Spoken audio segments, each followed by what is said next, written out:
Man, I've been looking forward to Apple's take on virtual reality, augmented reality, since way back in 2016 when I was working as a producer editor at a VR startup. Now it's finally here in the form of the Apple Vision Pro. And in this video, I'm going to take a look at the Vision Pro with a very specific focus: how to use it for video editing when traveling or on the go. If you want to know the basics when it comes to the Apple Vision Pro, there are a ton of video guides and reviews out there about the amazing eye tracking, the weird Personas feature for FaceTime meetings, watching 3D movies in the Disney Plus app, typing on virtual keyboards, and so on.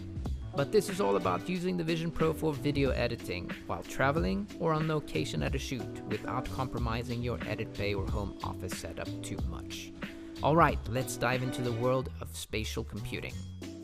For my edit bay setup, I run Avid Media Composer and Adobe Premiere Pro off of a MacBook Pro using a 55-inch LG 4K OLED TV as my main monitor.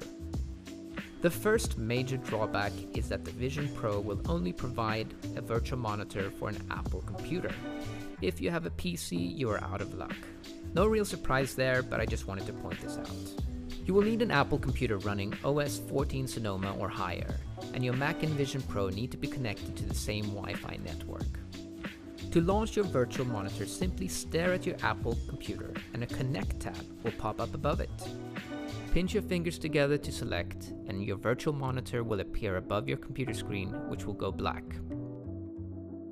The next drawback is that the Vision Pro will only provide you with one virtual monitor. That is without diving into any possible third-party app solutions.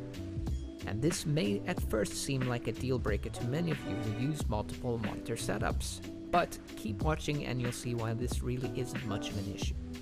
You can now position your virtual screen anywhere you want, and you can resize it to make it absolutely massive. And the image quality is great, very sharp and color accurate, the best I have ever experienced with any head-mounted display. With such a huge screen, you can mimic 2 or 3 monitor editing layouts within it, so you don't really need multiple virtual screens. Plus, if you use any of your real-world monitors for just email and notes, you can just run a browser window or notes document natively within the Apple Vision Pro and place them wherever you want in your room. And here is the really cool thing. If you have an Apple Bluetooth trackpad and keyboard connected to your Mac, they will automatically cross over to the Vision Pro when you're running your virtual screen. Just move your cursor to the edge of your screen, making sure your eyes are looking at the Vision Pro app that you want to cross over to, then keep moving the cursor past the edge of the screen, and just like that it will jump over to your notes document or browser. So you don't have to use the tedious virtual keyboard for the browser or notes document. Just keep typing using your Apple keyboard. Currently, this only works with Apple's own keyboard and trackpad, so my Logitech ergonomic mouse is a no-go. And surprisingly, Apple's own Bluetooth mouse doesn't cross over either. I'm sure that this is just a bug that will soon be fixed with an update. Once you have figured out your personal setup with the Apple Vision Pro, that is pretty much it. Just continue editing as you always do, but in this augmented reality environment. I adjusted to this virtual setup surprisingly fast. It just took a few hours for it to feel normal. And now for the best thing about the Apple Vision Pro, in my books: bringing your edit bay with you when you travel. Everything you need fits into a backpack small enough to carry onto a plane, with lots of room left over for hard drives. As long as you have access to a Wi-Fi network, you can hop into your edit bay on a plane, a boat, library, train, hotel room, or van. It doesn't really matter how cramped the space is. There are also a few features that go beyond just mimicking your real-world setup. For example, as long as you stay within Bluetooth range, you can grab your keyboard and trackpad and hop over to another part of your office or home. On the top right-hand corner of the Vision Pro is the digital crown button. Push it down and hold it for a second and your screen will pop up wherever you're facing.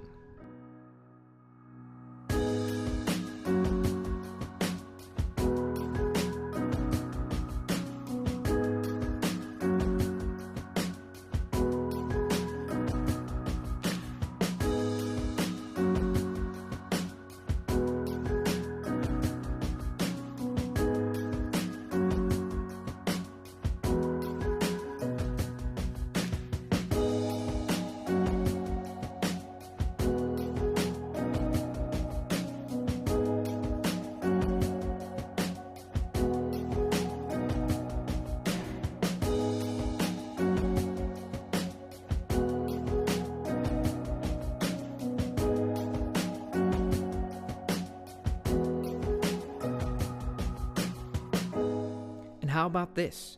If you're editing something for the big screen, you can view it on a movie-size screen anytime by adjusting the size of your monitor. Another great feature is when you need to focus. Just pop in your noise-cancelling earbuds, turn off notifications, and turn the dial on the Vision Pro digital crown button. And the world around you will disappear, and you can continue working in Joshua Tree. Or why not the moon? Or one of the other virtual environments from Apple's library. Now, if you happen to work in DaVinci Resolve, your editing experience within the Apple Vision Pro will be at another level altogether. Since it is available as an iPad app, it runs natively within the Vision Pro, allowing you to virtually touch and interact using your hands. I highly recommend you to check out Michael Tobin's video, which does a stellar job guiding you through working with Resolve in the Vision Pro. I've added a link in my description. For me, the Apple Vision Pro is a near-perfect solution for bringing your edit bay with you when you travel, working on location, or pretty much anywhere you can bring your laptop and have access to Wi-Fi network. The screen quality is so good that I would actually consider getting rid of my monitor and using the Apple Vision Pro instead, if it wasn't for that one major issue, and I'm not talking about the extremely high price, I'm talking about comfort. Everyone is different, but for me, the Apple Vision Pro is one of the most uncomfortable headsets I've ever worn. With a standard solo knit band, it only takes a few minutes for me to feel that pressure headache coming on. And the alternative dual loop band, which is included with the Vision Pro, works better for me, but mostly just spreads the headache all over. The headset is front heavy and my neck starts aching too after about 20 minutes. All this after scanning my face and spending almost an hour at the Apple Store with the team getting the best possible fit dialed in before purchase. I even went as far as jerry-rigging the headset so that the battery sits in the back of my head to balance out the weight of the headset. This did help a lot, and raised my tolerance from 20 minutes to around the 2-hour mark. Then I'm in pain again and I have to take a break. It's just too damn heavy, and I don't think there's any way I could fight my way through an entire workday wearing this thing, even with multiple breaks. Hopefully this will be solved in future versions. That's my take on using the Apple Vision Pro for editing while traveling. I hope you enjoyed this video. If you do, please subscribe, and I'd love to hear your comments below. And if, like me, you're struggling with how uncomfortable the Apple Vision Pro is to wear, check out my video on a quick jerry-rigging solution, which will increase the comfort quite substantially, and it only costs about $2.